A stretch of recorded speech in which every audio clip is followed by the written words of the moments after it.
buddy, put that thing back in its holster. We haven't gone anywhere. I don't understand. Check out the MichaelDukesShow.com for information on how to get access to the podcast. Welcome to the party, pal. The Michael Dukes Show. I have 2 guns, one for each of you. Firearms Friday. As Thomas Jefferson stated, it is the right and duty of the people to be at all times armed. Say hello to my little friend. I say that the Second Amendment is, in order of importance, the First Amendment. The right to keep and bear arms is the one right that allows rights to exist at all. The Michael Dukes Show. The right to keep and bear arms shall not be infringed. Firearms. From my cold, dead hands. Friday. This is my rifle, this is my gun, this is for fighting, this is for fun. Firearms Friday. Oh, yeah. It is that favorite day of the week here on the Michael Dukes Show. We like to call it Firearms Friday, the one day a week where we get a chance to talk about issues related to guns and the Second Amendment and so much more. Welcome to the program here today. We've got a lot of stuff to cover and to go over today, and we're going to jump into it here in just a moment. We're going to start off here in hour one with our friend Jacob Sullum, who of course writes for Reason Magazine. He comes on a lot of times to talk about issues related to the Second Amendment and local news stories or national things that are going on. But today he's here in his function as an author. He's written a brand new book, and that book is entitled Beyond Control. And it is a book that searches into the parallels between the war on guns and the war on drugs and a history of both. And it is fascinating to be able to dig into there and see the parallels between the two things and the disconnect between both the left and the right on these two issues. And he tries to offer some sensible alternatives in the end. And it is it's a great read. I'm not all the way through it yet, full disclosure, but I'm a good chunk of it, probably 3/4 of the way through it here. So when we get to the whole sensible alternatives part, it's going to be a surprise just as much for you as it is for me. And we're going to talk about that. But this is a book that for me is a must read if you care about the history of the Second Amendment and where it has been challenged and changed and how we ended up with some of the laws that we have today. Well, this is a sneak peek behind that curtain. And you're going to want to take a look at this and take a listen to Jacob Sullum here in hour one. In hour two, we're going to do some recap with some more thoughts from me, maybe a couple of headlines. And then, as always, we'll finish up the weekend show with Willie Waffle, who's our weekend entertainment critic, who comes on with some news stories from the entertainment industry. And then, of course, what's hot in the theaters or on the streams for the weekend. What can you plan your weekend viewing for going on this weekend? All right, so let's get down to it. We're going to jump into the discussion here with Jacob Sullum from Reason Magazine. Now, for some reason, I can't see him, but I can see that his audio is there. Can you hear me? Can you hear me, Jacob? Yeah, I can. Yeah, I can't see you. You're a big black screen, but I can hear you just fine. So I don't know if you... Let me check my he's camera gonna setting. he's going to check himself before he wrecks himself. We're going to get into this here. And there we go. Hey, look at that. It's all color beautiful. Just two old bearded guys. It's a Friday morning. What do you want? So it's good to see you, Jacob. Thank you for coming on board and joining us this morning. So first things first, let's talk a little bit about what made you write this piece specifically. I know you and I have kind of talked about the bits and pieces of this, gosh, over the last 8-9 years. But what caused you to just jump in and and put this thing together here? What's the genesis? Well, I've been covering drug policy and gun policy for a few decades now, and it has frequently struck me that they have certain fundamental similarities in terms of the approach that politicians are taking. I guess most fundamentally, they're trying to attack broader social problems, violence, disorder, by going after certain products. And so the laws that they produce make it illegal in at least some situations to possess certain products, to transfer certain products. And that behavior in itself doesn't inherently harm anyone, and it doesn't violate anybody's rights. So they're similar in that sense. And then if you delve into the history of how did these laws come about, you see some other striking similarities. In particular, the history of gun policy in America very clearly has racist roots. These laws were initially about preventing slave insurrections. That was the thing that really terrified the colonies and then later the states that adopted gun control laws. And so they explicitly at first restricted the right of Black people to have firearms.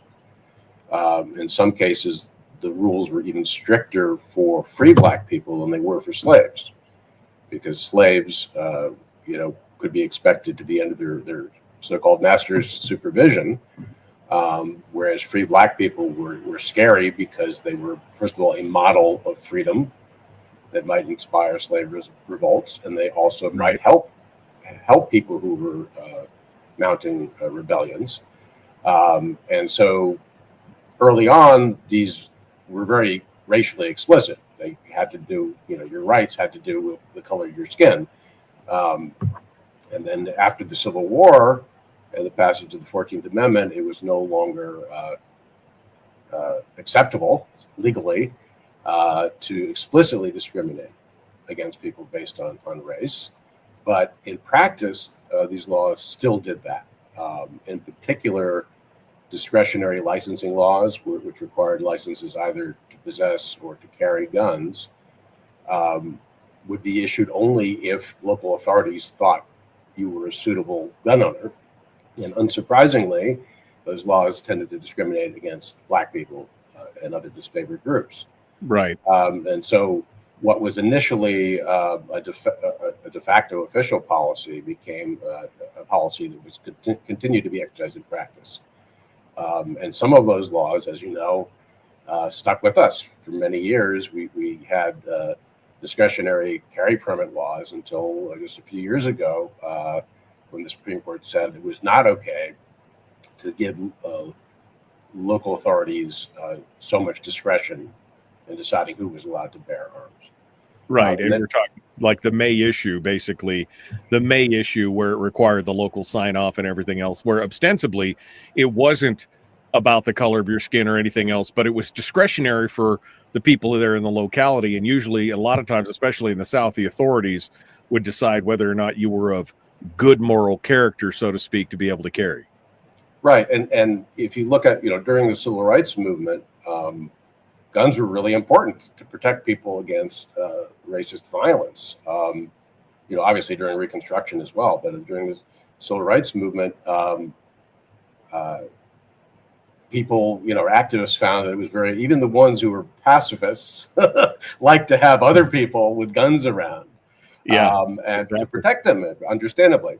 Yeah. And one example I mentioned in the book is that Martin Luther King had many death threats and attempted assassinations against him, and he wanted to get pistol licenses for his bodyguards, and the local sheriff said, "No, we don't think you need that."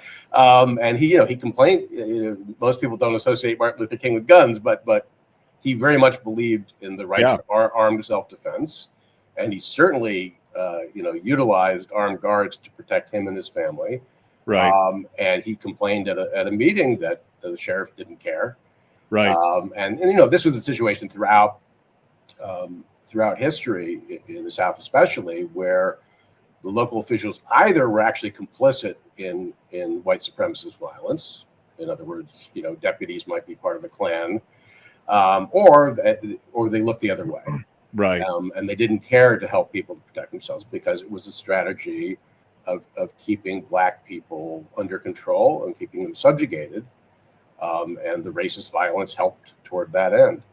Well, and to put that in context, just for folks who didn't read the book or haven't read the book yet, I mean, this was very specific. And Martin Luther King was asking the sheriff for the permits right after his house was bombed, right, by people. And you're talking about the complicity of the police. I mean, there were parades by the Klan through black neighborhoods that had police escorts to be able to do so. And then they go to the police to try and ask for permission. Of course, they're going to tell them no. I mean, it's just kind of the blatancy of this was kind of astonishing.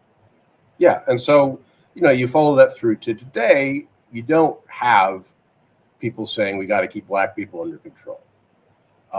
And I think for the most part, politicians who support these laws aren't racist. They're not trying to get black people, but in practice, these laws still disproportionately burden black people for a number of reasons. If cities with that have relatively high crime rates tend to have large black populations, and they also tend to have relatively strict gun control. As we saw in Bruin, the case that the Supreme Court decided a few years ago, there were several briefs that pointed out how disadvantaged people in these high crime communities were, that they were not allowed to legally defend themselves by bearing arms, and so they risked getting arrested if they illegally possessed them. But at the same time, if they didn't possess them, they risked violence from criminals in the neighborhood. So you continue to see that disproportionate impact, and the same thing. This is a long way of getting to the point that the same thing is true if you look at drug policy, that the early laws were written in an atmosphere of bigotry and racism. For example, the early anti-opium laws were very clearly tied up with this resentment of Chinese immigrants, especially in California. Essentially, the first anti-drug law, if you don't count the alcohol bans during the 19th century, was the ban on opium dens in San Francisco.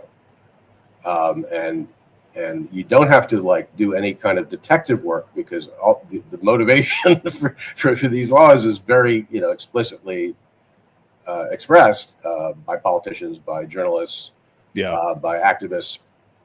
We don't like these people. We don't want them to live here anymore. We certainly don't want more of them to come here, and we want to make life as difficult as possible. And so the opium laws were just part of that. There were many other laws that tried to discomfit Chinese immigrants, and for the most part, some of them were explicitly racist. Some of them said, these are the specific people we don't want settling. California actually tried to ban migration of Chinese people into the state, and they imposed special taxes and this sort of thing. But most of these laws were phrased in neutral terms, right? So if you have a ban on opium dens, it's not Chinese specific, but very clearly, if you look at what people were saying is they were worried that this was a dangerous foreign habit that was being introduced to white people by these terrible Chinese immigrants. And they were very explicit about that. And it's interesting to look at that. And this happened also with marijuana and cocaine. This was cannabis was a drug that was readily available without a prescription during the 19th century into the early 20th century. You could get it in the mail, you get it over the counter in patent medicines, and that was okay. But once marijuana became this drug that was smoked by Mexicans, it became more threatening. Right. Similar thing happened with opium, where that was also, opiates were also readily available in patent medicines. But once it became the habit of smoking opium specifically became associated with this reviled group, it became a much scarier thing. Right. And that's in the laws explicitly, the Well, San Francisco ban specifically said Smoked opium is what we're after. We're not Well, worried yeah. about. We're not worried about oral consumption. We're not worried about even like injections of morphine. At that point, they weren't saying that. Right. And then there was a federal ban that specifically targeted opium for smoking. Right. Medical use was okay, and medical use is a very broad category at the time because you didn't need a prescription generally.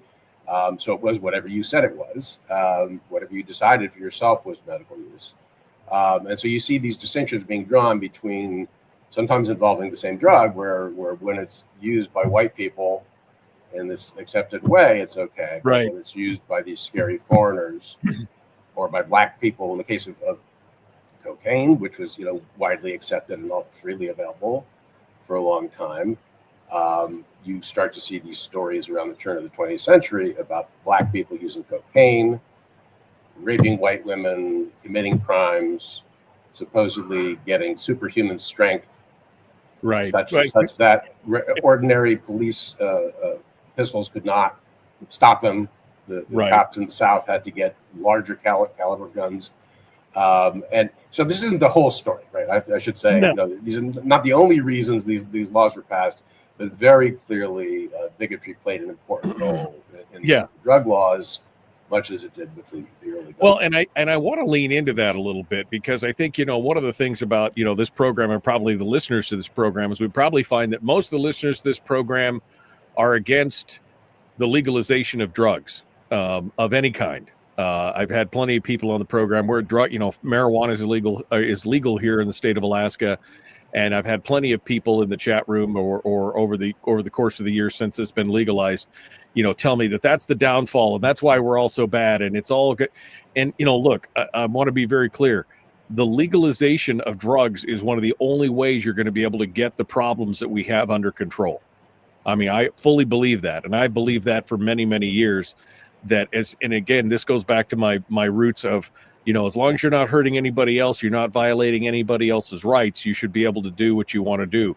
And if that's intoxicants, great. We saw what happened, and we don't really touch on it much in the book, but we saw what happened during the time of Prohibition and what that created, the ramifications of that are still going on today.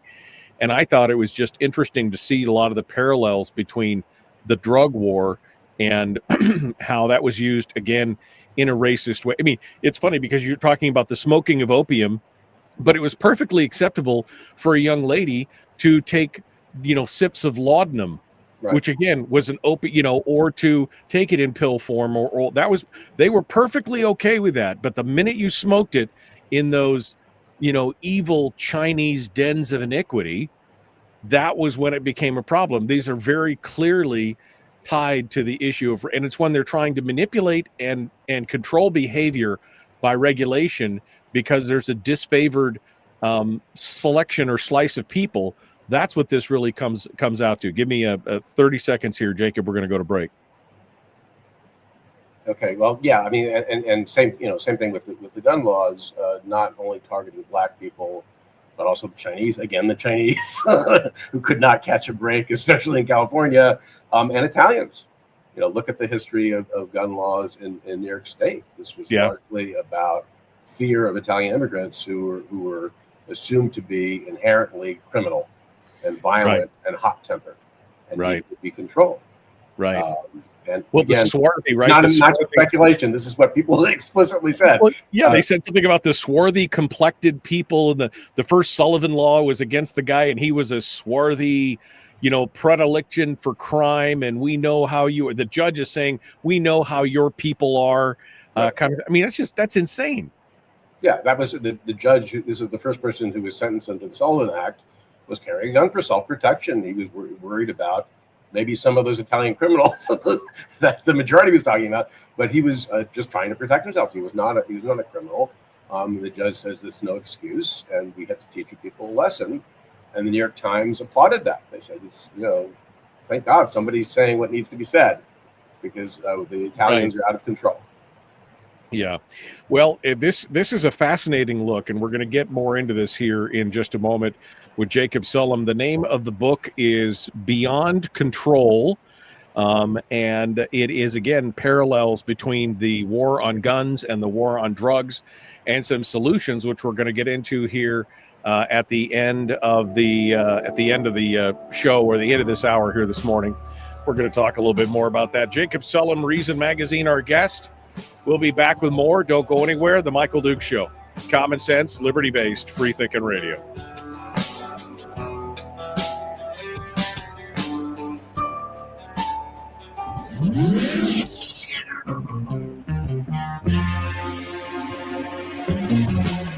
Running on 100% pure beard power. Oh, also some coffee.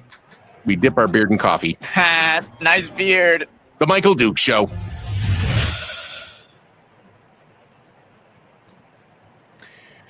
Okay, we are in the break right now with Jacob Sullum from Reason Magazine. Anthony said, the problem isn't legalization of all drugs. The problem is opening the door for government to create a litany of necessary services to help people addicted to them, or liberal mindsets that say, oh, look at all these fentanyl zombies. They're not allowed to discriminate against their rights, so let the zombies roam where they please.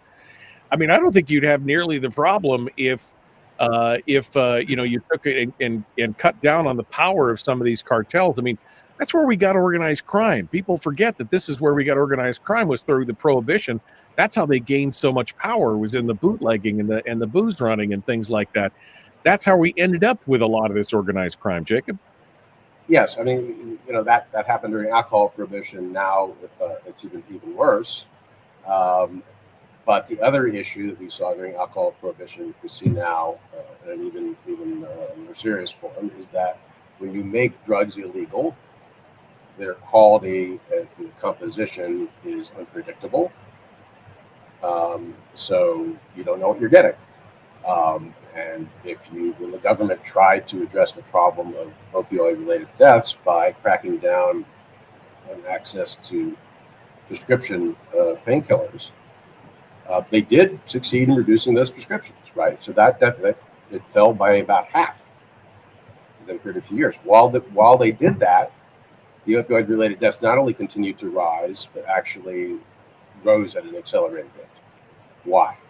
Because you have people, the non-medical users, who, they were getting access to some of these legally produced opioids. If they're not going to get those anymore, they turn to the black market, and now it's the potency is very variable, unpredictable, and you're much more likely to die as a result of taking these drugs. So prohibition creates that situation, right? Which is not to say you don't have drug-related deaths when drugs are legal, but certainly the hazards of the black market make things much worse. At least when you go and buy alcohol now, you can be confident that you're getting what it actually says on the label. It's not going to be advertised as 40 proof, and it turns out to be 80 proof. And you're not going to have methanol that's going to blind you, because the bootlegger didn't do a good job of removing the government required adulterant, or because it was not properly distilled to begin with. That happened with alcohol prohibition, and we see the same kind of problems today. The black market also tends to favor highly potent substances because they're easier to smuggle. Right. So yes, why did fentanyl take off? It has to do largely with the economic incentives created by prohibition. That's much easier to produce in a clandestine manner. You don't need crops for it. It's much easier to smuggle. You can have a very large number of doses in small packages. It's not like people were clamoring for fentanyl, and instead of heroin, initially. It's that this is what the black market did. So then you saw that during alcohol prohibition, is a similar thing where consumption moved away from beer and wine toward distilled spirits for similar reasons. So that's the first point, is that if you have a legal market, then at least the products are predictable. Doesn't mean nobody's going to be addicted. Nobody's going to have problems as a result of using the drug, but you at least reduce the problems that are caused by, you eliminate the problems that are caused by prohibition, and reduce a lot of the drug-related hazards. Well, and you take away the power from the clandestine organizations, right? I mean, you take away the power from the criminals who are in the background reaping the huge rewards. And of course, when you're, going back to guns, when you go into those areas and you have those criminals, their only solution, instead of through the legal methods, if everything was legal and above board, they have to resort to violence of their own. And that creates its own problem. Yeah. So when you talk about drug-related violence, it's not somebody is high and murdered somebody while he was high. It's almost entirely connected to the black market, where you cannot resolve disputes in a peaceful, legal way, and so people tend to resort to violence. Again, same thing during alcohol prohibition. The nature of alcohol didn't change when they legalized it, but you don't have shootouts among liquor store owners nowadays. Yeah, exactly. Not because they changed the nature of alcohol, it's because they changed the market. We're gonna jump back. Here we go.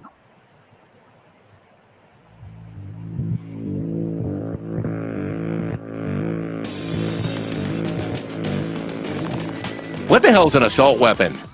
What isn't? If I assault you with a penguin, doesn't that make it an assault weapon? Does this mean that if we hurt your feelings, you'd consider the Michael Dukes Show assault radio? Okay, we can live with that. Here's Michael Dukes. Man, those assault penguins, almost as bad as the trunk monkeys. I mean, if you've ever seen the trunk monkey, the assault penguins, right up there with that. Jacob Sullum, Reason Magazine, the name of his new book is called Beyond Control, Drug Prohibition, Gun Regulation, and the Search for Sensible Alternatives is the title of the book. And we were just talking about that. Let's dive into a little bit here more on the gun side of this. What ostensibly started out as a way to control the racial divide eventually became kind of the status quo, Jacob. And that's part of the problem. Like you said, today, it may have had its roots in racism, but today, not every politician who promotes some kind of gun control agenda is necessarily racist, but it's become the de facto way to try and fix a larger problem by taking an object out of the equation. But we know that that's not going to happen. Yeah, and the same thing with drug policy, that it's certainly not explicitly racist, and I think not consciously racist in general, but it continues to have a disproportionate effect on black communities. You can come up with various explanations for why that is. I think there is still some actual bigotry, in terms of law enforcement. All people, some portion of any profession is going to be racist, and if you give people in authority a lot of leeway, that you may see that their bigotry expressed in the choices that they make, the people they decide to pull over, the people they decide to search, the people who end up getting arrested. And so, in the case of gun laws, you have a bunch of disabilities under federal law, and black people are especially likely to trigger those disabilities. First of all, they're especially likely to have some kind of felony record that disqualifies them from owning a gun. It need not be a violent crime. It could be anything that's punishable by more than a year of incarceration. It might be a nonviolent drug offense, let's say, and then forever thereafter, they're not allowed to own guns, even if they're peaceful. They've turned their lives around. They have law-abiding work now, and they just want to protect themselves and their families. They're not allowed to do that. So now they can get arrested if they do decide, because now they're a felon in possession, and they go back to prison for that. Even something like the disqualification for drug users, right? All drug users, by the way, including Alaskans who legally, under state law, consume marijuana in Alaska. If they own guns, they're committing felonies, federal felonies every day. Well, the rates of drug use, judging from survey data between blacks and whites, are similar, but black people are much more likely to be arrested for possession. So that means that their drug use is more likely to come to the government's attention. So you have this interaction between drug and gun laws where each magnifies the injustice caused by the other, and you have a disproportionate ratio. Right. And that's something that conservatives do acknowledge that about when it comes to gun control. In fact, sometimes make a point of saying that, but don't pay as much attention to war drugs. And the same thing with progressives. They will say, the drug war is horribly racist, and reform is a matter of racial justice. But they'll turn around and support new gun control laws that create new opportunities and new excuses for arresting black people and sending them to prison. And they tend not to recognize not just the disproportionate impact now, but also the racist history. They don't pay so much attention to that.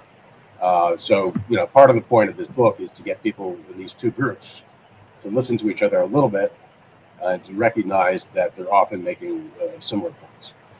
Well, and one of the things that you pointed out that I thought was interesting was that both of these groups, both the left, who's focused so much on anti-gun policy, and the right, who's focused so much on anti-drug policy, they've also both fallen into the trap of this whole thing with, mandatory minimums and things like that, to where they're incarcerating people for an outrageous number of years.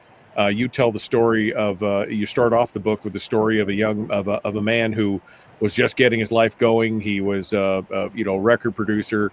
He had 2 kids. He was but to make ends meet, he sold a little pot to his friends. But because he got busted by a police informant, and he happened to own guns in his house, then there was these compounding effects, and with mandatory minimums, and the next thing you know, this guy's going to prison for 55 plus years.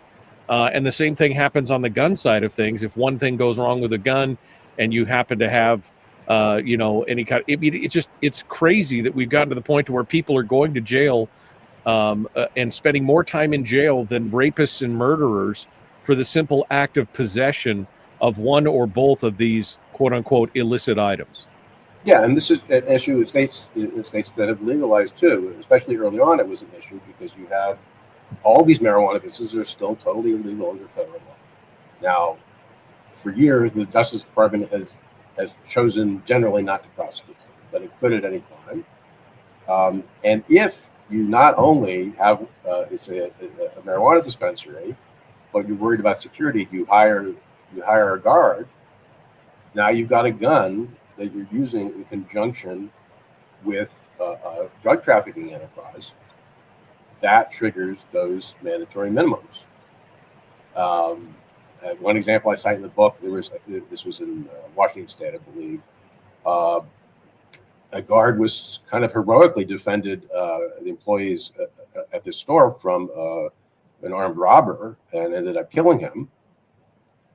He was a local hero. People were saying, he saved us. The robber had kidnapped one of the employees, and a federal prosecutor could look at that and say, this guy needs to go to prison. Because not only did they have guns in conjunction with drug trafficking, he fired it. And not only did he fire it, but he actually killed somebody. That could send you to prison for the rest of your life under federal law. Even though in the state's eyes, it's a legal business and the guy was just exercising the right to self-defense. So that's kind of crazy because we're in this transition period where this stuff is legal under state law, but still illegal under federal law. But then, I think because of that transition, you start to see the insanity of the underlying policies, right? Because Weldon Angeles, the guy who got the 55-year sentence, that was in Utah back when marijuana was not legal for any purpose in Utah. But the principle is the same. What he did was he was selling marijuana. He also happened to own guns for self-defense. It's the conjunction of those two things that turns you into a terrible criminal who deserves to go away, for decades, according to the federal government. Right. And of course, we got the politicians who they can't decide which side of the issue they're on. Right. Biden's all about, harsh on criminal crimes and everything else. And then he's against drugs, but now he's also for drugs, and Trump is back and forth and everything else. And it's, they're trying to find where they can hit this issue. And it's regulation. Basically, it's behavior modification through regulation and taxation. And we just know that doesn't have a great history when it's all said and done. These things, especially when they're conjoined like that. But we're coming out of it. And like you said, this is the most dangerous point. As we're going from one to the other and we're learning all these things, this is where we really want to look at what's going on and see how we can change it for the better. Yeah, I mean, and if you look at Biden's record on the one, he went from being like the most gung-ho drug warrior in Congress to saying he was now a reformer. He realized what The crack penalties were a big mistake. The mandatory minimums in general was a big mistake. He wanted to actually abolish those now. And he didn't think using marijuana should be treated as a crime. But at the same time, he was still defending the law that says if you're a marijuana user and you own a gun, that's a felony. His administration very zealously defended that law. And this, came up in states where marijuana is legal for medical use, like Florida, in states where it's legal for recreational use as well. And it creates some interesting situations where you have Biden, who's supposed to be this, reformer, saying you should get arrested if you're a drug user, unless you're his son, I should say. If you're a drug user who owns a gun, you can get arrested and potentially go to prison as long as you're not his son.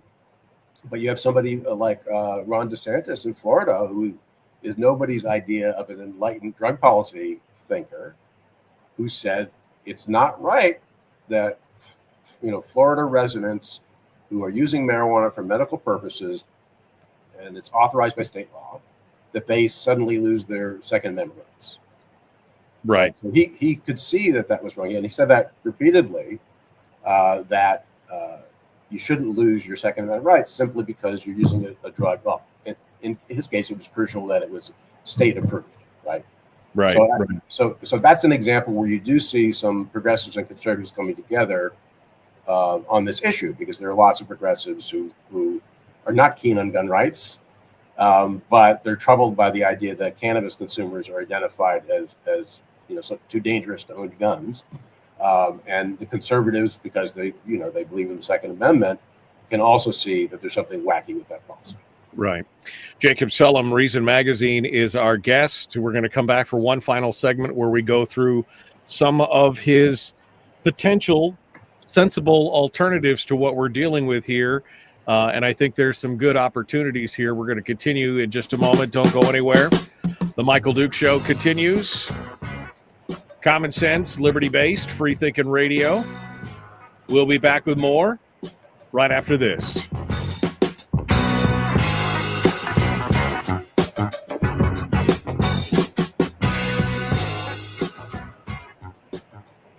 If you missed the show, you can listen to it on your time with Dukes On Demand.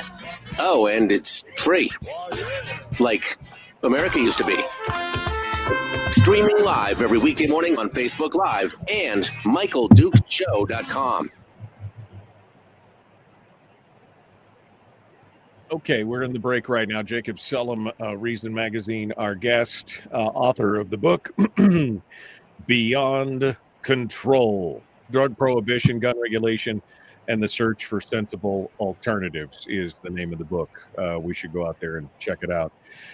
Anthony, again, making a valid argument here, but again, this is probably one of the more reasoned arguments I've seen from somebody, on the more right-hand side of the spectrum.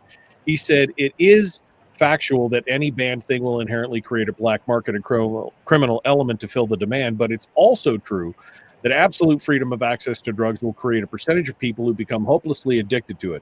My issue is what happens at that point. If you want to waste your life snorting meth off the urinals of gas stations and live in a cardboard box, I do not want to fund it via taxation for services. And there is some inherent danger in that, right? Yeah, I mean, look, logically, this is no different than from alcohol, okay? Which, of course, at one point was an illegal drug. In the United States. Sure, right. A certain percentage of people who drink will abuse it, will ruin their health, maybe die prematurely as a result, maybe hurt other people, maybe in a drug driving accident, for example. Most will not. So what do we do about people? What do we do about alcoholics or habitual drunkards, as they used to be called? People have different ideas about that. What's the best approach? I think obviously there's a role for the criminal justice system when you actually are violating other people's rights, when you're endangering other people. There's a role. Same thing would be true for other drugs if they're legalized. It's true for marijuana now that marijuana is legal in many states. You're not supposed to drive while intoxicated, and you can get into trouble for that.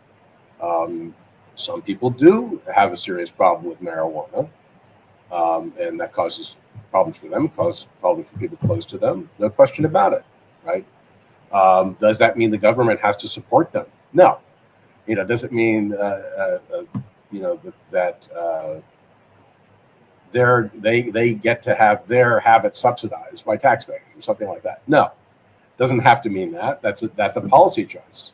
I think the government's role ought to be limited to protecting people from drug users or drinkers who threaten them in some way.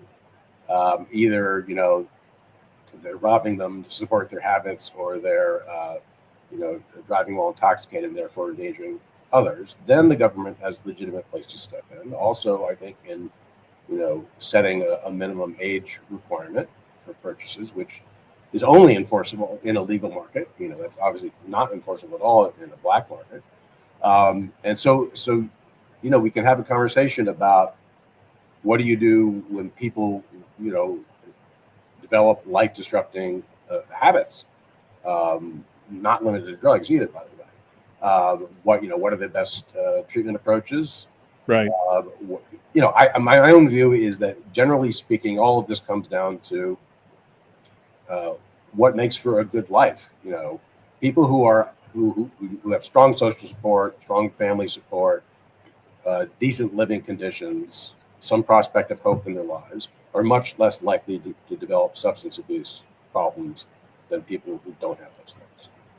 So that's a much broader issue. And, right. Progressives and conservatives are going to disagree about does the government have a role in trying to promote those good things, promote community, promote,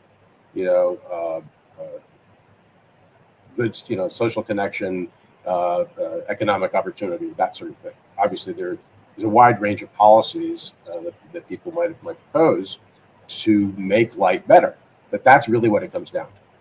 Right. So it's a broad issue and it's a deep issue. Why do people develop addictions, right? Right. Right. And there's certain positive factors that clearly seem to protect people against that. Right. But it's not clear to me that this is primarily about government promoting those good things, as opposed to communities and individuals and religious groups. And the government can do certain things at a macro level to make the economy better, for example, which we're down to people's benefit. But I think by and large, these are not government issues. Right. These are social issues. These are spiritual issues, if you will, psychological issues, and it's not something that could be easily addressed in a top-down fashion.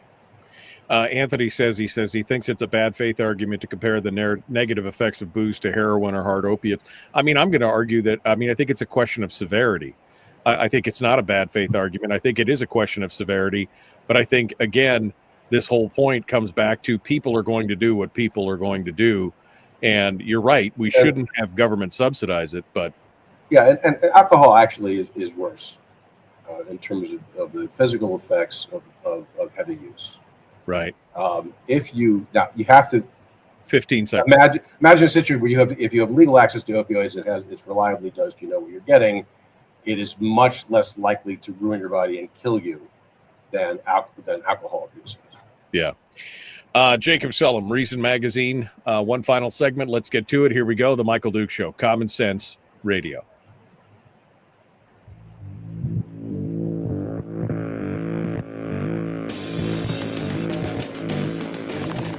What the hell's an assault weapon? If we could just figure out how to get all of the murder guns and the attack guns and not keep selling those to people and just sell protection guns, I think that would be great and solve a lot of problems. Does this mean that if we hurt your feelings, you'd consider the Michael Dukes Show assault radio? Okay, we can live with that. Here's Michael Dukes.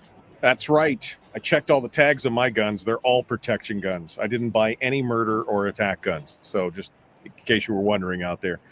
Jacob Sullum, Reason Magazine, author of the new book called Beyond Control, Drug Prohibition, Gun Regulation, and the Search for Sensible Alternatives. We're down to the last 8 minutes here or so, Jacob. So let's talk about some of those sensible alternatives that you were that you've laid out in the book. What can be done? Because again, if we take out and cut out the racist roots of gun control and the problems with the drug laws and kind of the confluence of these things, what are some of these sensible solutions that you, or alternatives, I guess, not necessarily solutions, that you discuss here in the book? Give us a few highlights.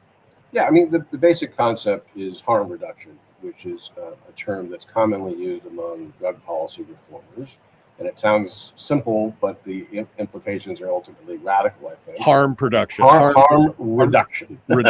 Harm production is the current policy. Right. Harm reduction. Yeah. So it's in concept, it's fairly simple. But what it means is that you're trying to reduce harm. And the harm, not just the harm caused by guns, let's say, or drugs, but also the harm that's caused by efforts to combat those harms, right? So the government policies cause harm. They magnify harm in various ways. So one of the things you want to do is dial back those policies that are actually making, for example, drug use more dangerous, or gun control policies that are making it harder for people to defend themselves without having any broader benefit in terms of public safety. So get rid of bad policies. That's the first step toward harm reduction. And then you have to ask, well, what is the specific problem that you're concerned about? And so we were discussing drug addiction earlier.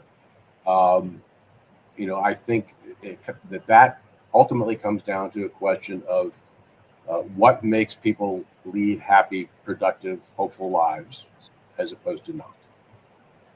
Those are, if you have a life of despair without a good family and social and community connections, and you're subject to a lot of economic stress and so on, and then you're more likely to run into trouble with drugs. So there are ways for people who already have problems. There are approaches that aim to give them something that they can get value out of, other than the drug. And in terms of broader policies, it has to do with how do you promote those conditions that are conducive to moderation as opposed to excess and abuse. In terms of gun policy, when people talk about gun deaths, the main component of that is actually suicides. So what? Right. Something like 60% of the gun deaths are suicides. So go back to the same kind of issue. Why do people kill themselves again? This is a pretty, broad and deep issue, but there are promising approaches that deal with people who are suicidal and try to keep them alive, essentially. And some of these approaches are very simple, things like just regularly contacting them, right? That can actually have a measurable impact on their likelihood that they're going to commit suicide. But my main point is that instead of having a broad policy that affects the entire population, which we don't want people to commit suicide, so let's make guns harder to get, right? That's the current sort of approach. That you should have a targeted approach that talks about the specific problem. So suicide is one. Urban violence is another.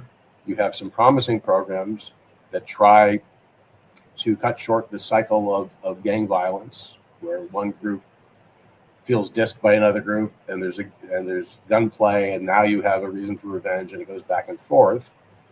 There's some promising local programs that try to stop that from happening, stop those cycles of violence. None of these is a complete solution, but the main thing to start thinking about is what is the actual problem that you're concerned about, and let's try to tackle that problem specifically, as opposed to imposing a society-wide solution that focuses on restricting access to particular products.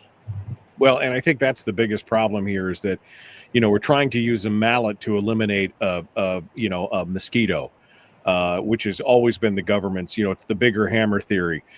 We have, of all the gun violence that goes on out there and the actual homicides and crimes, it's 0.0006% of gun owners that are actually committing these crimes and creating these crimes. But the solution is to create laws that affect 100% of gun owners. And that's the problem, is when we have these fractional problems out there, but the answer is always the broad blanket, the bigger hammer theory that just doesn't work. And we see it. I mean, look, you can go to prison and still get heroin in prison. You can't tell me that prohibition is working when that kind of stuff is going on. It's a crazy thing, and we need to look at this from a different perspective. Last 2 minutes here, Jacob. I'll give you a chance to summate and sum up on this, your new book, Beyond Control. Yeah, so I was encouraged when I finished the book, and I sent it out to people to get them to say nice things about it. I got a nice sort of cross section of people, some of whom were particularly interested in the gun issue, some were particularly interested in drug policy, but with a pretty wide variety of political perspectives. And they all saw some value in what I was trying to say. In other words, both people who are sort of left-leaning and tend to be critics of the war on drugs, they could see that some of the points I was raising about gun policy were valid, and the people who were really gun people, who maybe didn't really deal with drug policy much at all, could also start to see some of the parallels and the things that they had in common with people that they don't usually identify with. So the concerns about the racism, the disproportionate impact, the civil liberties, the way that both the kinds of laws tend to erode civil liberties, unjust punishment for crimes that shouldn't be crimes at all, mandatory minimums, mass incarceration, Fourth Amendment issues. All this stuff is in common between these two areas of policy, and I think that progressives who worry about the war on drugs and conservatives who worry about gun control, they're often making the same essential points, and that it would be helpful for them to recognize it.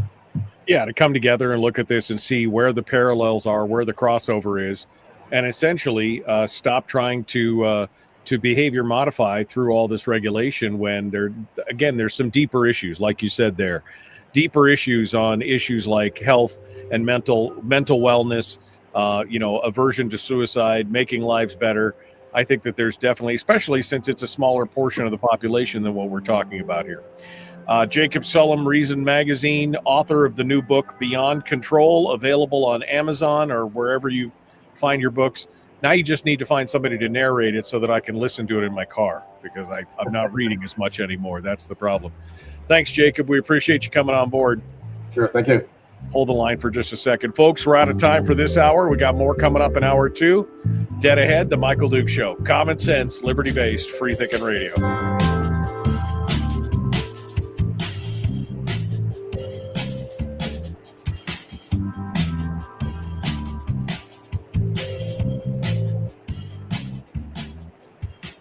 Yeah, I found myself, there was a problem is that I don't read books anymore. I listen to all my books. And so when I had this book, I was like, I've become a slave to the new technology of, I can't just sit here and read. I've got to be driving and listening and reading and thinking and doing something else.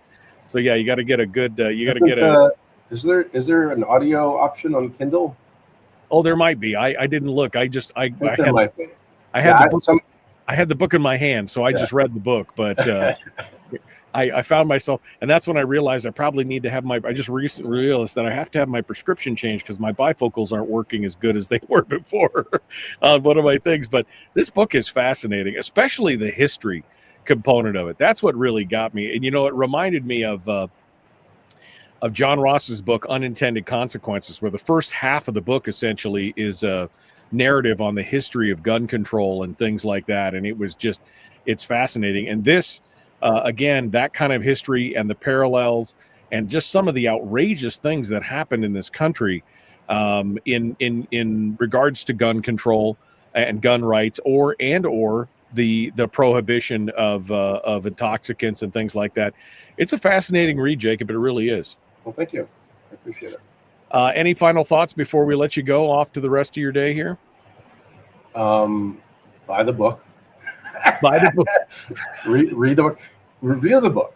I could use some more reviews on Amazon. That would be cool. I have a very high average, but not a small sample of reviews on which it's based. So that anything you can do, tell a friend. but especially write a review on Amazon. Yeah. All right. Well, I will write a review on Amazon later today. I'm not quite finished. I'll tell you what, I'll finish it. Then I'll write the review, just to be honest. But as of right now, it is definitely a 4.5, 5-star book right there, because it's got a lot of good stuff out there as well. And yes, you should go buy his book, and you should follow him at reason.com, where he writes on all different kinds of policies. You know, may not be your cup of tea. I know Anthony is he's got a problem with the whole pro-drug legalization argument, and I understand that there's some challenges, but I think I think if you read this, you'll get a much more insight into the whole issue. Jacob, you've opened my eyes on a lot of this stuff, and I really appreciate it, my friend. I could tell a lot of work went into this, and I appreciate all your hard work on it. So thank you. Thank you. All right. We'll see you again here in the future. That's Jacob Sullum, Reason Magazine. The name of the book is Beyond Control: Drug Prohibition, Gun Regulation, and the Search for Sensible Alternatives. It's good stuff, and you should go out there and get a copy of it and read it up. It's interesting stuff for sure. All right, let's go over here and take a look at some of the comments. David just wrote, most domestic violence is a product of alcohol. I was a functional alcoholic by the time I was 15 years old. I've been sober for 30 years, and I can tell you that alcohol has a more detrimental effect on me than any other substance I may or may not have experimented with. Again, all of those intoxicants are a problem used in excess. And back to Anthony's point of saying, he doesn't want to pay for services for people who are addicted or anything like that. And I would argue that while I don't want to either, it'd be interesting as a thought experiment to analyze what the cost of something like that would be compared to the cost of all the other prohibition measures that we're doing, both for crime and for actual, treatments or ways. I mean, it may actually end up costing us less as a society. But, again, fundamentally, my fundamental point as a freedom-loving libertarian, I'm a libertarian, freedom-loving libertarian, my ultimate point is that people should be able to do what they want to do, as long as they're not hurting anybody else. And if that means you want to snort coke off of a urinal in some bathroom, then that's your choice, as long as you're not hurting anybody or creating harm, violating anybody else's rights. And if that means that you remove yourself from the gene pool because of your behavior, then so be it. Again, that probably sounds a little Darwinian of me, but that's just the way it is. That will change over the course of time. How many people during Prohibition went blind from drinking bathtub gin? How many went crazy or did, there's always the argument that if we legalize this stuff, this is going to, I think it will equalize over a portion of time. That's what I believe. But again, we have nothing to compare it to at this moment. Nothing to compare it to. How about we just get government out of our lives, right? How about we just get more government out of our lives and stop treating everything like the hammer solution is going to fix it? That the broad brush of treating everyone and infringing on everyone's rights because of the behavior of a very few. How about we fix that? That's to me is a more important discussion and talking point for today. All right. Well, that's me. That's my hot take on it. We're going to continue here. The legalization equals more government, says Frank. Really? We have entire swaths of government dedicated to the eradication of drugs and dedicated to the regulation of firearms. If we legalized it, do you think that enforcement arm would be bigger or smaller?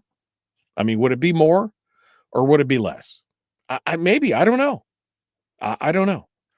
I would like to think it would be less, but maybe that's just my naivete showing at this point. All right, we got to go. Hour 2 is dead ahead. The Michael Duke Show, Common Sense Radio.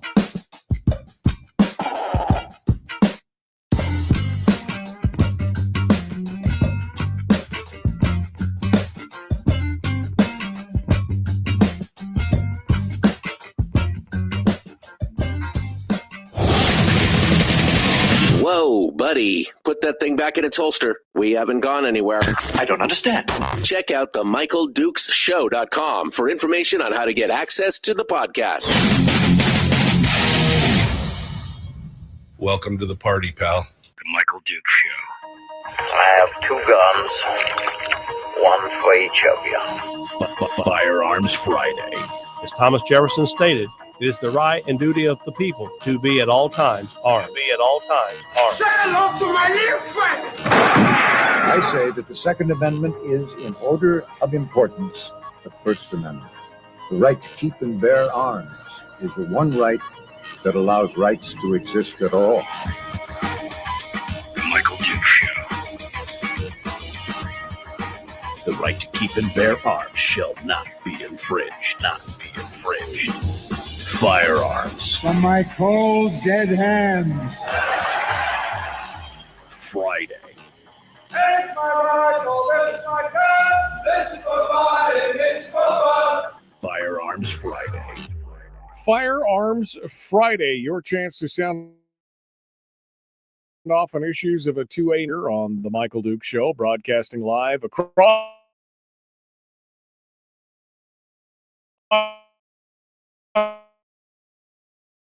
the state of Alaska on Duke Show.com, where you'll find the audio only stream as well as links to our social medias and where we simulcast the radio show, Facebook, YouTube, Rumble, etc.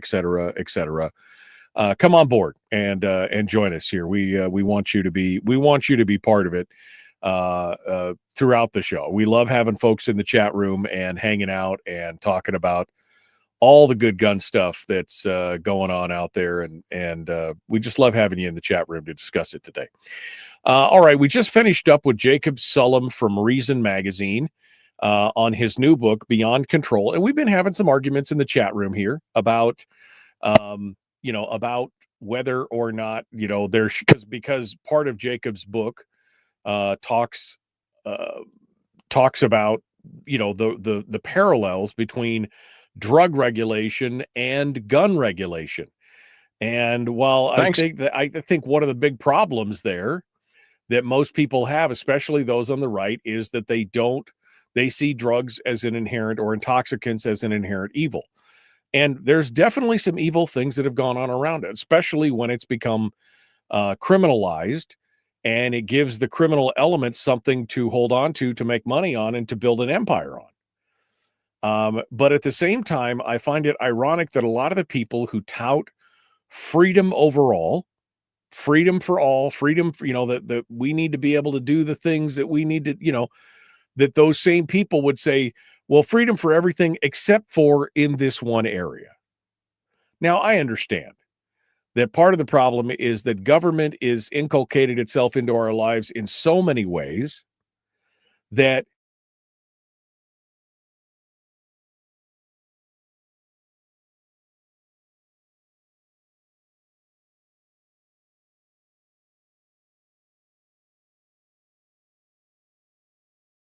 we're afraid that the government away.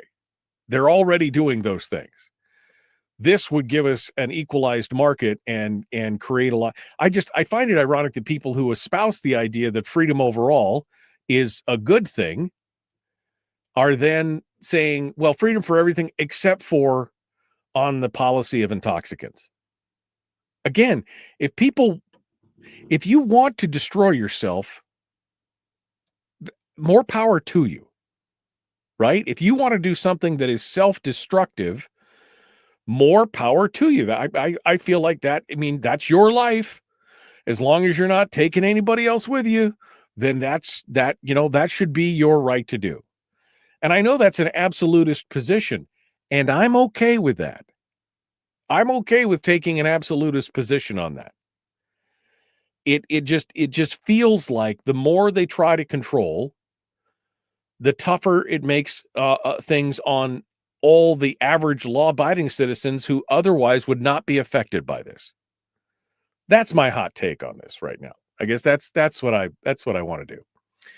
All right. I decided to open, I wasn't going to do it, but I decided to open up the phone lines because this is an interesting topic for me. And I know a lot of people have I've gotten sideways with over the years because I have often expressed an absolutist position on things like prohibition. And I want to get your take on it. So I'll open up the phone lines on this discussion, 319-527-3864. 319-527-3864. I'd love to hear what you guys have to say about it. Or any other topic that we've tapped into today, as far as firearms discussion, et cetera, et cetera. And I'd love to hear your words or your thoughts on it. Meanwhile, let's go over. We're going to hit a few headlines, and we're going to talk about some of the things that are happening around the country, and then we're going to be finishing up today, as we always do on a Friday, with Willie Waffle. It's one of those things. It's it sets the tone for my weekend. So I'm excited to jump in here and do that. All right. Well, let's get started here and start taking a look at some of the big stories that are going on around the state. Some good news out of all places, Massachusetts. I mean, not known as a haven of support for the Second Amendment, right? The state's top court has upheld a number of gun laws, including, the one that a process for out-of-state visitors to lawfully bear arms and more. But this week, the court decided in favor of a man who was charged with first-degree murder after he unintentionally shot an innocent bystander while defending himself against a legitimate threat to his life.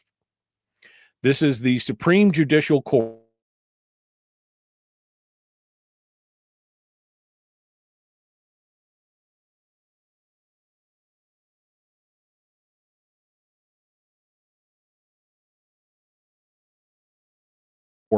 Of Massachusetts.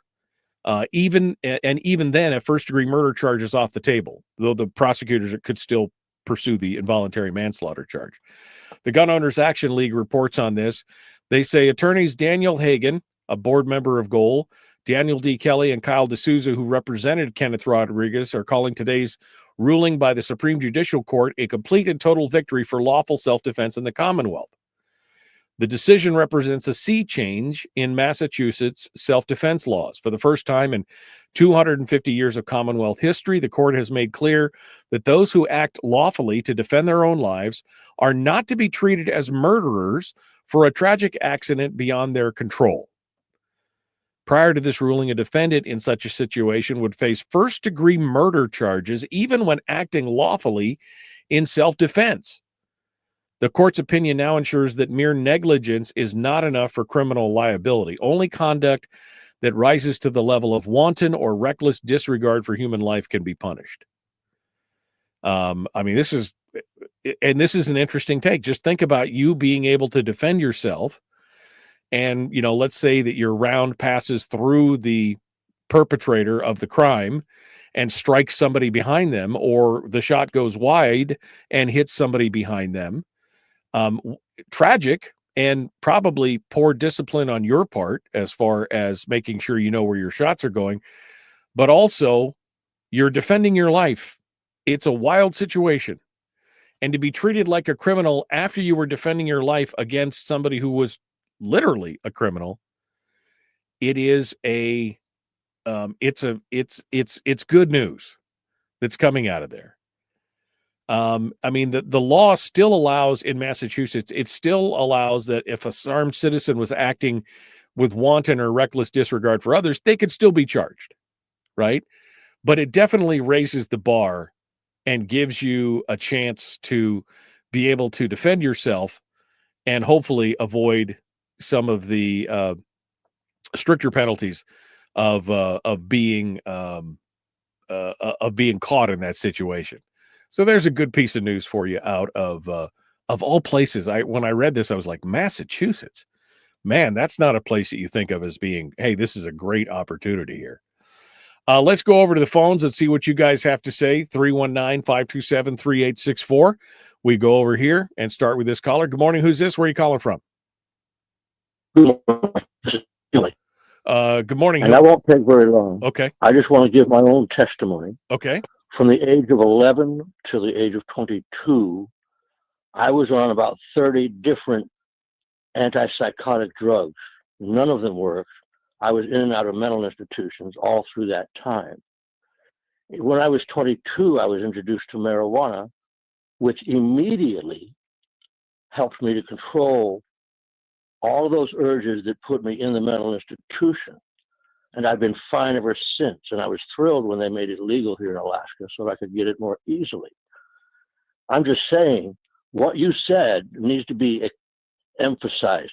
If you make something illegal because some people abuse it, then you are taking it away from everybody. And those who do need it and could use it to good effect are now being oppressed.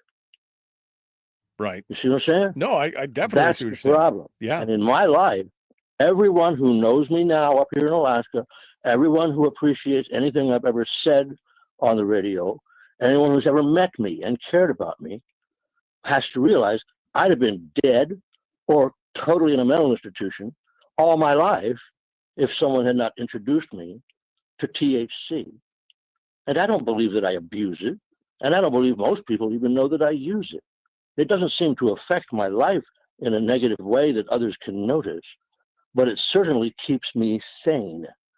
And if we say that people can't use these things, of course, the doctors can use opiates, can't they? They can give you morphine. It's all just a question of who's controlling the drug. It isn't the fact that the drug is bad in and of itself. They just want control. And if you think about that, particularly all you Christians out there, I'm not talking now to non-Christians, but to the Christians, look up the word pharmakos in your Greek dictionary, and you will see it is translated sorcery. And Revelation 12 says that the whore of Babylon, no matter who you think that is going to deceive the entire world through sorcery. And so really think about, if you're a Christian, why you take so many pharmaceutical drugs and won't let the natural herbs be even investigated and studied and researched. So have a great day. I'm glad I've got my weed.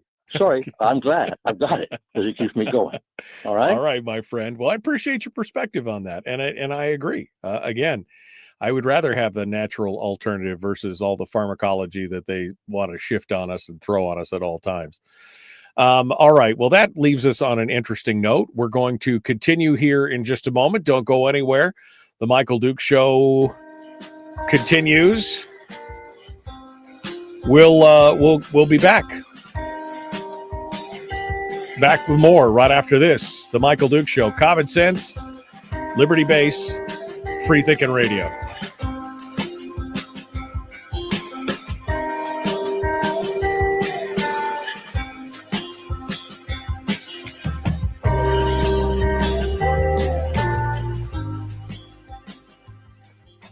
We're broadcasting live through a series of tubes. Allowing all of these entities to provide streaming stuff going on the internet. Well, it's kind of hard to explain. Sorry. Streaming live every weekday morning on Facebook Live and MichaelDukesShow.com. Okay, back in the chat room. And Brian asked an interesting question. Well, first I'll do Anthony's comment here. Anthony said, I'll meet you halfway. You could legalize all drugs as soon as all Second Amendment infringements and gun laws are removed. If as a society, we're going to be running elbows with a tweaker, crackheads, and face-eating hobos on bath salts, I'm going to need some better hardware. Okay. I mean, I'm with you. I'm applying it equally, buddy. I'm applying it to all things. Yes, it should be legalized. Absolutely. But Brian asks an interesting question, and this is one of the conundrums that I've run up against when I keep saying, do what you want as long as you're not harming anybody else. And Brian asks, how do you determine harm to others? At what point have you harmed others? And of course, the biggest example of something like this, well, if you legalize drugs, then that dad or that mom who has kids could become an addict.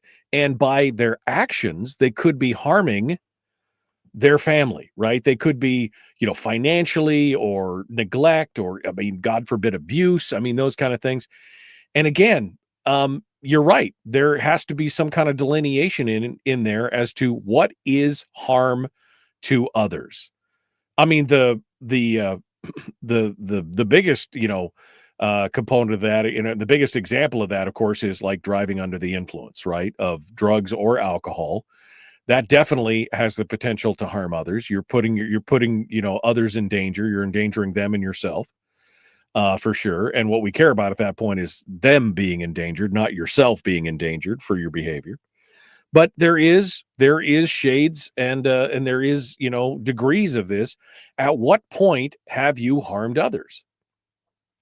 So that begets the question of, okay, well, where does the government step in on that? If you are, if you become hopelessly addicted to whatever substance it is, heroin or Jack Daniels, and you're, neglecting your family or abusing, at what point does government step in and be a part of it? We have this happening already, right? To a certain extent. And we've seen this kind of stuff happen. It's not going to change. I think the major change here would be, is that there would be probably in the long run, and there, like I said, there'd be an equalization phase.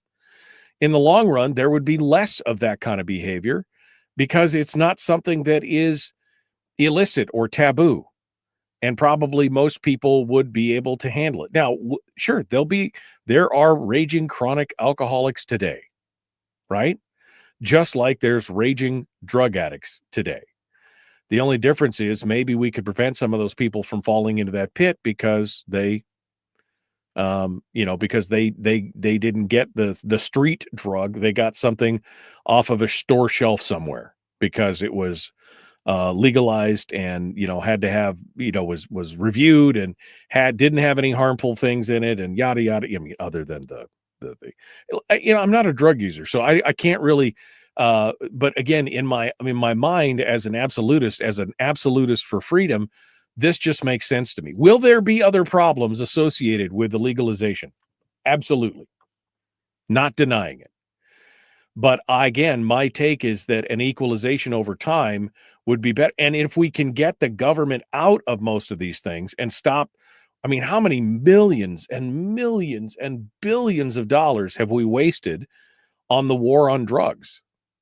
How many people have been incarcerated for mere possession of a controlled substance? To me, it makes no sense, the amount of money that we poured into it. If people who are complaining about, well, can you imagine how much it'll cost to have to take care of? Do you know how much we've paid so far and have gotten zero results? What we're doing is not working. We need to change the paradigm. That's what needs to happen.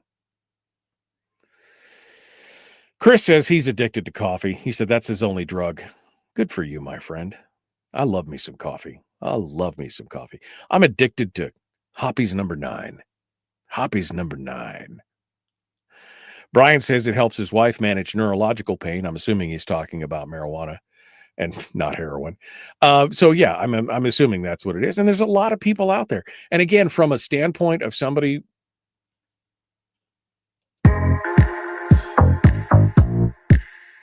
The Michael Duke Show. Not your daddy. Wait, sorry. Not your daddy? Ooh, not your daddy's talk radio. Whew. I was scared for a second. Thought we were going down. Here's Michael Dukes and the show.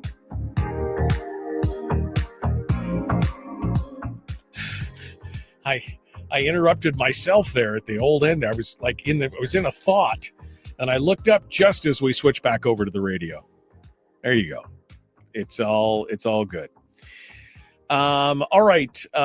We are ready to go. One final segment here on this Firearms Friday, although it feels like it's we've gotten off onto the track of the whole drug day. It's talking about the legalization of drugs. And it was just, I was making a point. How many billions of dollars have we poured into the war on drugs? And how effective has it been? Right? For people who are saying, well, can you imagine if we legalize this, then we'd have to take care of people who were addicted, and we'd have to do all these. We already do all that. You realize that? We already do all of that. And that's just on the support side. That's not on the war on drug side. The war on drug side, again, billions of dollars poured into it. And what have we accomplished? Nearly nothing. So while, yes, I'm sure that there would be some harms that would come about if we legalized all that stuff, there would also be an equalization. Because let's face it, some people would take themselves out of the gene pool. And then the others would, they'd be able to get whatever help they need. And there wouldn't be as big a stigma and yada, yada, yada. And I just shake my head again at the absolutism of this. And Anthony, but I also agree with Anthony. Anthony, who's been in disagreement with me all morning, said, I'll meet you halfway. You can legalize all drugs as soon as all Second Amendment infringements and gun laws are removed. If as a society we're going to run elbow to elbow with tweakers and crackheads, I'm going to need some better hardware. This is not I'm not saying that we eliminate and legalize I'm saying, yes, I am 100%. Remember, I'm an absolutist. Absolutely. No laws on any of those things. We should be able to have all of those other laws repealed as well. Absolutely. 100%. 110%. With you on that. All right. Where was I? We were talking about the different stories that are going on out there. The Second Amendment Foundation is now stepped in New Hampshire after a high schooler, a teenager, who was singled out for what he calls coercive interrogation without his parents or an attorney present earlier this year, when they demanded that they be allowed to search his vehicle for weapons based solely on the fact that he is a lawful gun owner. The teenager is suing officials at his local school, including the superintendent and the principal of his high school. His name is Jack Harrington, and his lawsuit's being supported by SAF. And the legal operations director for SAF, Bill Sack, noted that the being public about exercising your private rights cannot be grounds for being harassed or searched on campus. The apparent position of the school district here is to choose to exercise one right, give away another. That's just not how it works. If simply being a gun owner is legal justification to be harassed and searched by authorities, what would stop them from submitting gun owners like Jack to searches every day? And what's their proposed solution to avoid that abuse? In a detailed complaint, Harrington, as detailed rather in the complaint, Harrington was removed from a class back in April and taken to the principal's office, where he was questioned about a conversation he had with some other students while riding on a school bus. He was 18 at the time and a legal gun owner. He told his fellow students that he'd been pulled over by the police while he was off campus and not on the way to or from school or any sponsored activities.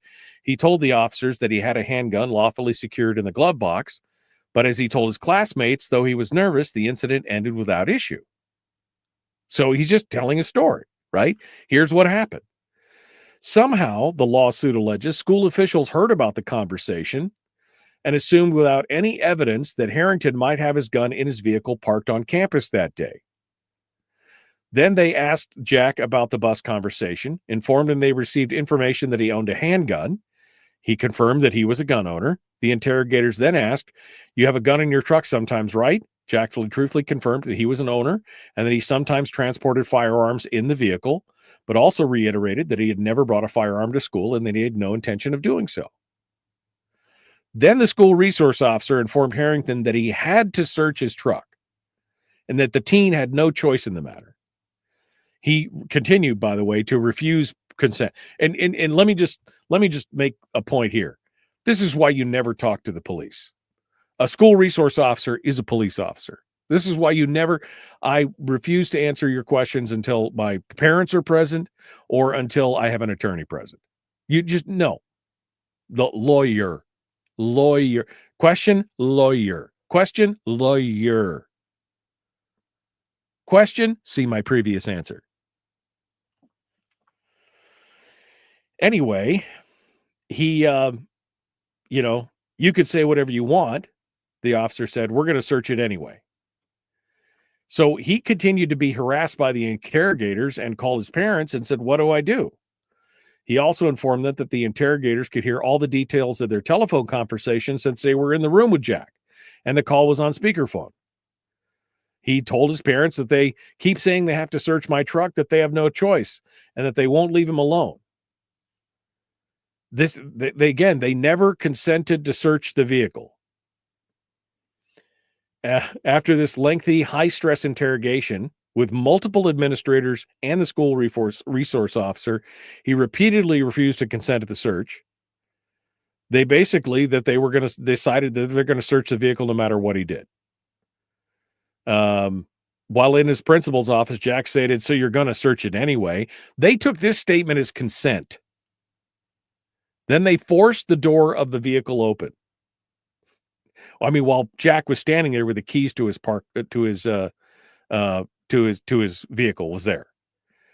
And then they thoroughly investigated the vehicle. They tore it apart and confirmed that there was no firearm in the vehicle. Why do you keep sending your kids back to public school? Why? Why do you do this? Anyway, it goes on, and this story is just fascinating because they immediately began saying that they did nothing wrong. We have a statement that Jack keeps a gun in his glove box. And that's when the people just lost their mind.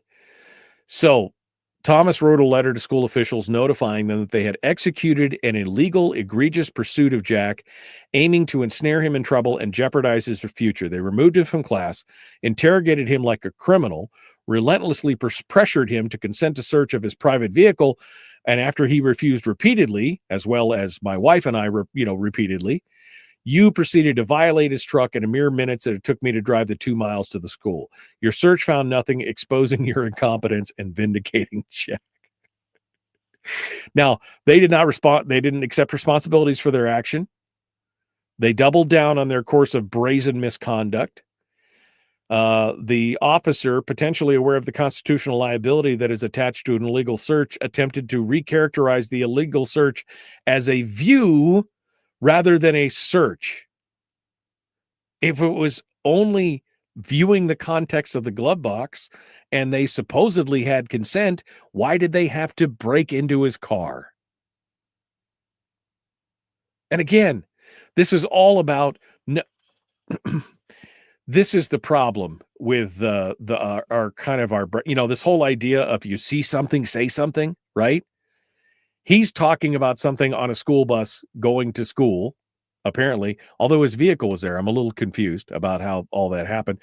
But he just talks about something that happens off campus, and some do-gooder says something or gets their panties in a wad, or I mean, maybe it was malicious. I don't know. Maybe he made somebody mad.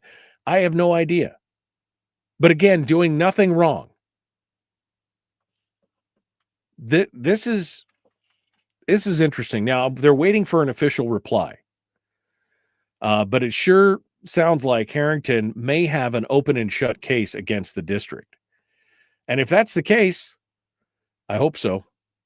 I hope they get some just desserts on this, because just because you're young and and just because the suspect is young, right? Or the student was young, and just because you believe you're the law of the land, in this regard, the principal, the superintendent, and the SRO, just because you believe you have a factual leg to stand on doesn't mean, or that you're in the right and that you're going to do whatever they're in,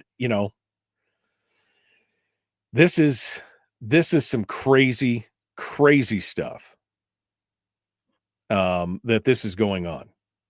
And the fact that you have a law enforcement officer, which is what that SRO is a law enforcement officer who is perpetrating these kind of things after swearing a duty to uphold the Constitution. Again, why are you sending your kids to public school like this? All right, we got to go. We got Willie Waffle coming up next. The Michael Duke Show, common sense, liberty-based, free-thinking radio. We'll return right after this.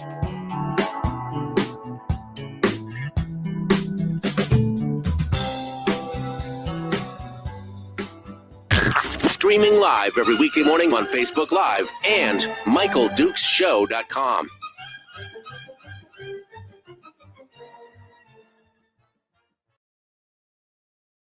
Okay, we're in the break, doing our thing here. Let me go over here and I got to fix something. Man. There we go, right here. That's what I wanted, right there. 2 minutes worth. Give me the 2 minutes worth right there. Okay. Yeah. All right. Let's go back to the chat room here to see what you guys have to say. I'm addicted to coffee. Okay, that's where we were. Bottles of the cure out of the back of the horse wagon, says Frank. I don't know what he's talking about there. The biblical prohibition against pharmacia includes herbs. Even intoxicating substances are prohibited. Even alcohol was treated as potentially dangerous. And if you've ever been physically assaulted for multiple days by someone who just smoking pot, you realize the risk of legalizing drugs. For every hillbilly it helps, there's people who it reduces their inhibitions and people who are victimized by them. And I agree. I said it. There's going to be people, but again, that's already happening, right? So again, I think there's going to be an equalization of that over the course of time. Was law enforcement held accountable? Well, they're about to be held accountable because of this lawsuit. They're not to be held accountable. This lawsuit's about to hold them accountable. I mean, I hope they make a mint off this deal. Let's get the lights ready for Willie here. Chris says, I need to go have a great weekend. Me too. Me too. Brittany says, people who fear firearms want others to suffer. Yeah. I mean, yeah. The state is not your friend, says Brian. Yeah, I think we have concluded that, my friend. I think we have come to that conclusion that the state is not your friend. Yeah, this kid was 18. He was 18, but he's still in school, so his parents should have been there, or they should have been allowed to have an attorney. Again, lawyer. Lawyer. Lawyer. And yeah, I would have. And we see it in every police procedural and everything else. And I think in part it's meant to brainwash us. Oh, just talk to the police. If you've got nothing to hide, then everything, And then my wife watches all these true crime shows and the thing, and we see time and time and time again where there is some bad behavior on the part of law enforcement. I mean, there is some folks. You don't just go to. If a police officer is asking you questions, you should shut up. That's just, I'm just, even if you've done nothing wrong, I've done nothing wrong. What do I have to hide? It's not what you have to hide. It's what axe do they have to grind, or what presupposed theory do they have in their mind that they're trying to fit the facts to, right? That I respect law enforcement officers. I absolutely do. I believe they're necessary. It doesn't mean that I'm going to talk to one. I'm not going to talk to one if they've got me over there. Chris says if he was 18, the police are not required to call your parents. Well, true, but he was a student at the school, and he apparently wanted to again. And the note and they interrogated him without an attorney present. Apparently, at one point, he asked for an attorney. So that's a clear violation of his Miranda rights and everything else. But again, why would you subject your kids to this kind of pooshwa? I have no idea. No idea whatsoever why you would allow that kind of nonsense to take place in your household. All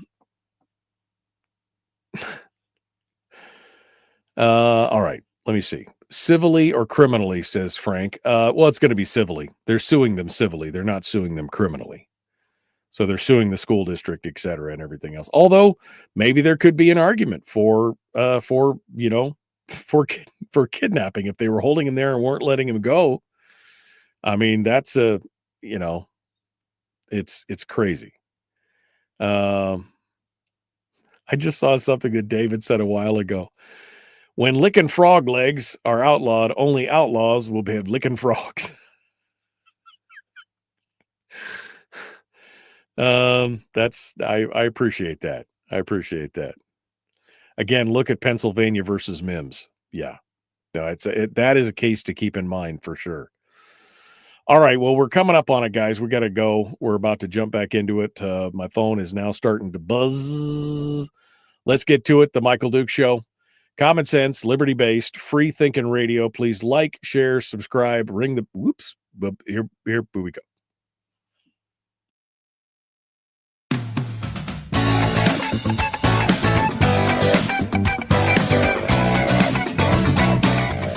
Okay. It's Friday. Can't wait. The weekend is upon us. I don't know where this week went, but, I mean, I guess that just means, yay, we're here faster. Willie Waffle comes in every week to give us the entertainment and movie review. He's got the straight dope on everything here. Let's get to it. Hello, my friend. How are you? As the kids say, I'm spilling the tea. You're spilling the tea. Yeah, you're so hip, man. All right. I stopped being hip at least 20 years ago. Yeah, right. I stopped being hip right when I had to have my hip replaced. That's when I stopped being hip. I joke with people like people who don't remember or don't know about my previous life, like being in TV and all that stuff. I'm like, you don't realize I used to be really cool, like really cool. Wow, that's good. That is no longer, though. No longer. Yeah. Oh, I used to be rubbing the elbows with Angelina Jolie, and now I just kind of, try to get a few naps in on the weekend. I'm with you on that. That's my favorite thing is the naps on the weekend. All right, well let's dive into it. We got some stories here for entertainment. You said you got something new for me. What are we doing here? I do. I have one, and this is for you. This is delivered right up for the Dukes. Okay. There's going to be a new prequel series on MGM Plus called Start of Watch. And guess what it's a prequel to, my friend? Take a guess. Take a guess. Preview of Watch. Start of Watch. The start of Watch. It's got to. Yep. Oh, it's got to be. Is it the Black Watch? Is it Game of Thrones? It's Bosch. Oh, it's Bosch. Okay. No. Yes. I'm not mad at that at all. That's even better. No. Yep. So they're gonna. It's gonna be, like I said, it's gonna be called Start of Watch. It's gonna go into production in L.A. Next year. It's gonna star a young Cameron Monaghan to play young Bosch, the detective.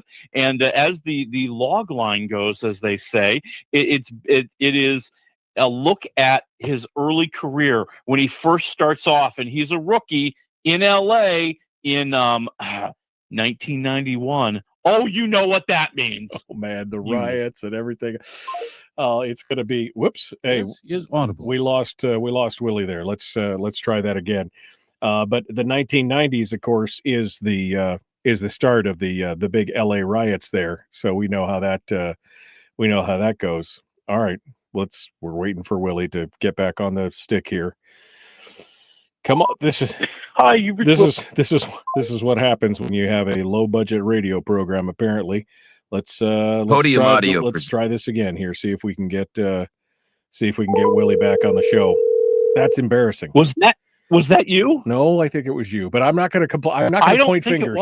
I'm not going to point fingers. It could have been me. I didn't touch anything. You know, it was probably me, Willie. I mean, my phone's sitting 4 feet away from me, but it was probably me. Okay. So, okay.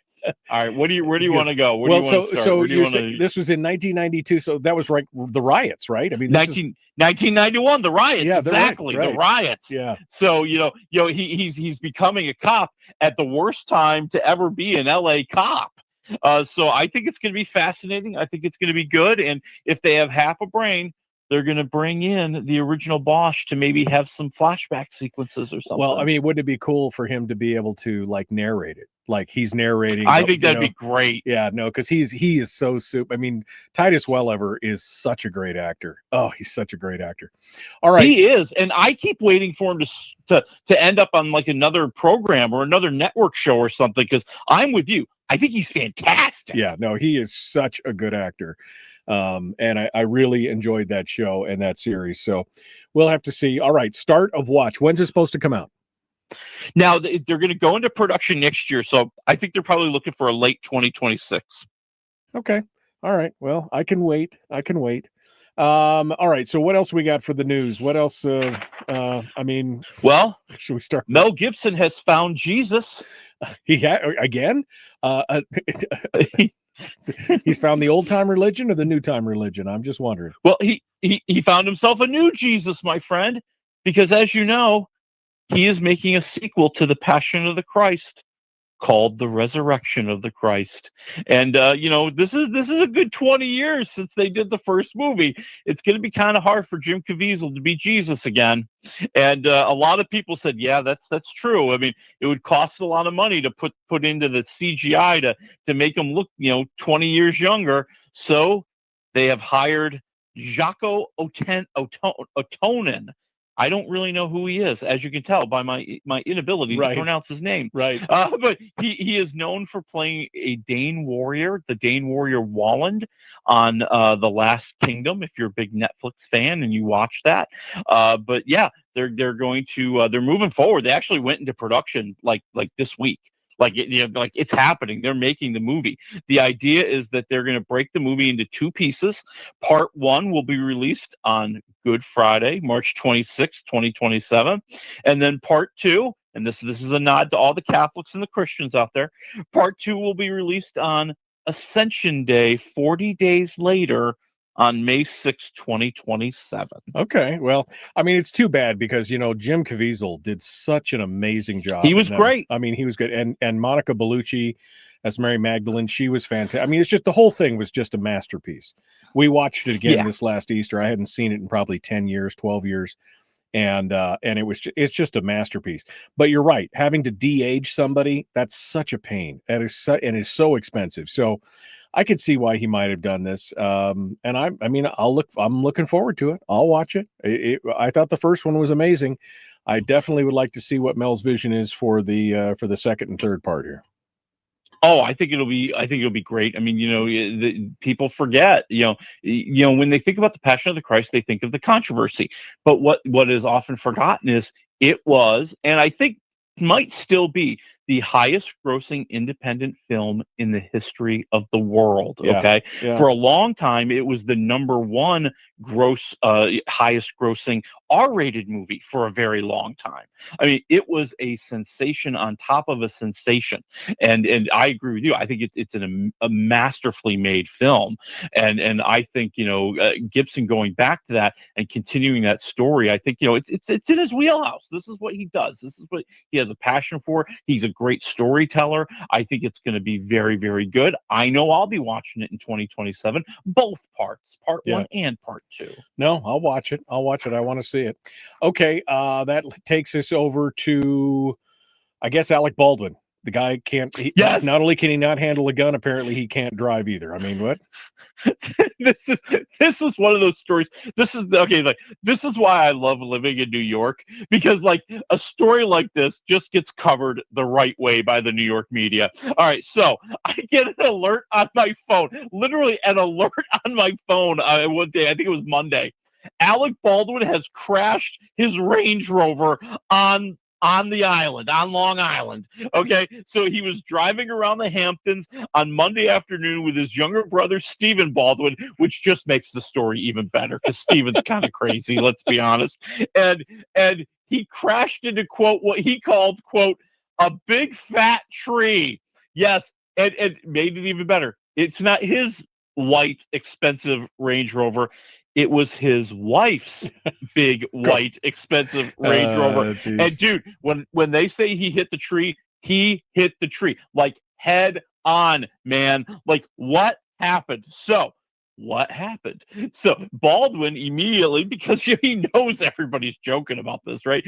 He immediately comes out with a video. I think it was on Tuesday. He released an Instagram video where he said, listen, I got like this big garbage truck kind of ran me off the road. Like he veered into my lane and ran me off the road. I mean, and the cops are not arresting him. They haven't charged him with anything. Right. They said there's no investigation. Well, so the next question is, well, does somebody have the video? Of course they Why, do. yes, we do. We have the video. We have the dash cam video from a garbage truck that was involved. And I'm going to say a garbage truck because when I describe this to you, I think you'll find this interesting. So in the video, they're on I forget, it's like the Montauk Highway or something. Yeah, Montauk Highway, which in the area where they are is one lane go. It's two lanes, right? One lane going one way, one lane going the other way.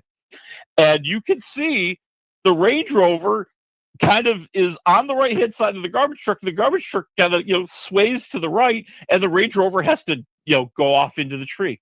Okay. But I'm looking at the highway and I'm like, Alec Baldwin's on the shoulder. Yeah. He's literally on the shoulder. It looks as if he's trying to pass the big garbage truck. Oh, which makes me question. Okay, yeah, I mean, even the cops would have to say after seeing this video, dude, you're driving on the shoulder. So I'm going to give everybody the benefit of the doubt here. Okay. Maybe there was a second garbage truck behind the first one, and when you're watching the video, I mean, they do go past a couple of like exits for different businesses and stuff on the highway. Maybe he was exiting from one of those businesses. The second truck behind him kind of cut him off, and that's what ended up throwing him into the shoulder and off into the tree. I don't know. I don't have a rear dash cam. They only had a front dash cam. The cops aren't going to do anything. So I'm just going to assume everybody's chalking it up to oopsie. But Alec Baldwin just always had, and like other media people are like, he's totally at fault. He's totally lying. No, I don't know about that. I don't know about that. It happens, but like you said, they're going to take they're going to take whatever they can get out of this. All right, well, let's jump over to the movies now because we're running out of time. We got three different movies. I'm really looking forward to two of them. And so where do you want to start? Murtaugh? Yeah, let's get that one out of the way. So this is a new series from Hulu, Murdaugh, Death in the Family, or maybe it's Murdoch, Death in the Family. Even in the Hulu series, people are pronouncing the name differently, and that's just very confusing to me. Right. But anyways, we will move forward. And for those of you who don't remember the story, this was one of the wildest, craziest true crime stories you'll ever remember. This is Alex Murdaugh, this big-time lawyer in South Carolina. His father was a legendary lawyer. His grandfather was a legendary lawyer. They've got a lot of sway in that part of the state. And, well, his wife and his son end up murdered. And after an investigation, it turns out he did it. Yeah. And so the story here is they're going through everything that happened with this family, because as this trial unraveled, we learned that there was a tragic incident with that son in a boating accident where a young lady perished a few years earlier. Then there was the wife and the son are dead in 2021. Then the next year, the maid ends up getting murdered. Oh my. And as they investigate this guy, they find out he's involved in all sorts of chicanery, all sorts of legal problems, all sorts of financial chicanery. And this is laying out the story kind of from the eyes of his wife, played by Patricia Arquette. Okay. Who now we know probably had a lot of reasons to be suspicious. And they make her look like she's very suspicious about everything that's going on around her. I know more about this whole case than I ever should. Okay. Terry was fascinated by this case, and I was just like, okay. Anyway, give me a -1 to 4 waffles on Murdaugh, Death of the Family. I'm around 2 waffles. I think that, it's a really good series if you just want to get filled with rage about just a jerky big man on campus who's just, just doing everything evil and villainous that you could think of. But I'm kind of like you. I kind of know the story, so I don't know what the big revelations are. And a lot of this, even they admit, is made up because, we don't know what these real conversations were like between the different family members. So there's a lot of suggestion in there. Okay. Well, we got about 2.5 minutes. We're running behind here. So what do you want to hit first? Excuse me. I'm going to hit Black Phone 2. And so remember the first Black Phone? Really one of the best horror movies that I've seen in a long time. Well, now here it is a few years later. It's now 1982. The young boy Finn, who survived the first movie, obviously has lots of issues. So does his younger sister, who kind of has this power to connect with the other side. And that's where the trouble begins, because somebody is going into her dreams and terrorizing her and scaring her and trying to kill her. And guess who it is? It's the grabber. It's the grabber. The grabber, baby. And they don't even hide it. You've seen the commercial. You know it is. Yeah, okay. Yeah.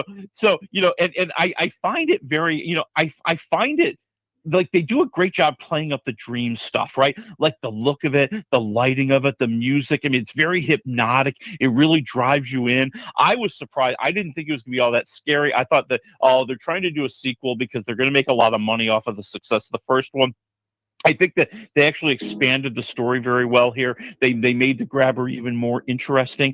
I'm at 3 waffles. Oh, wow. I thought it was a pretty darn good movie. Okay, this is going to be quick.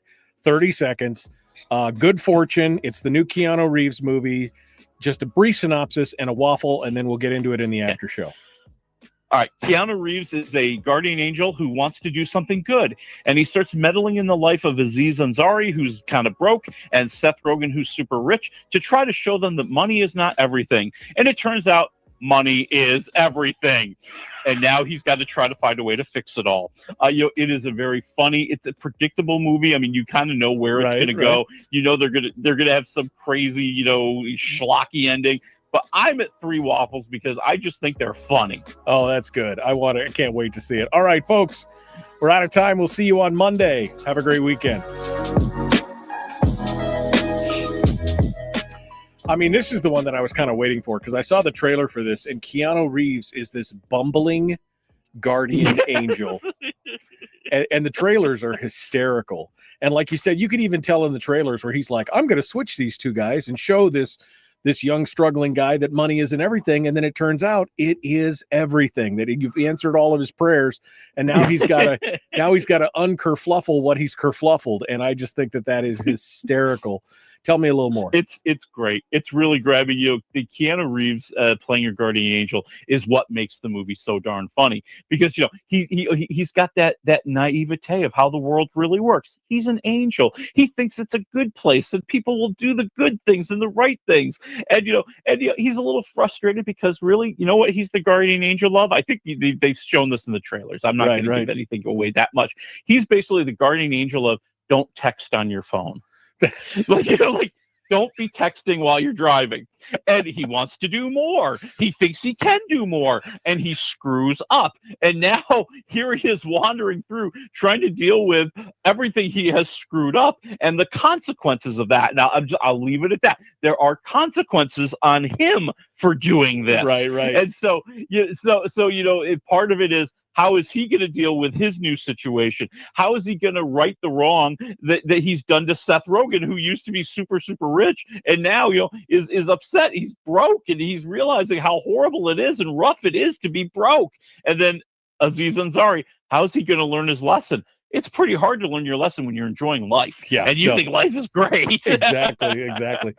Well, I can't wait to see it. And it's good to see Keanu in something that's not serious or, anything else like that. So it's he deserves some fun. It's all good stuff. So 3 waffles at 2.5, 3 and 3. It's a pretty good weekend for movies this week. Not too bad. What are we doing next week, Willie? We are doing Deliver Me From Nowhere, the Bruce Springsteen movie. I'm sorry, were you talking? Okay. I know. You're a huge Springsteen fan, and I could care less. I am. I don't know how I could even do this with any kind of fairness, because I'm in the bag, man. Yeah. There's no bias there at all. All right, Willie Waffle. None at all. WaffleMovies.com. Thank you, my friend. We'll talk to you next week, okay? Talk to you then. All right, folks, we got to go. We'll see you. Be kind, love one another, live well.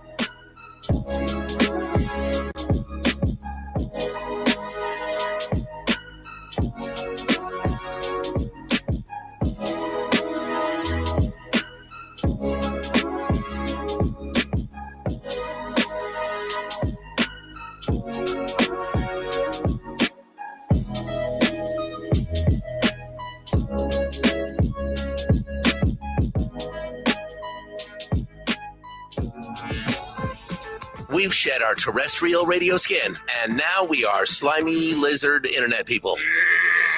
It's the Michael Duke Show.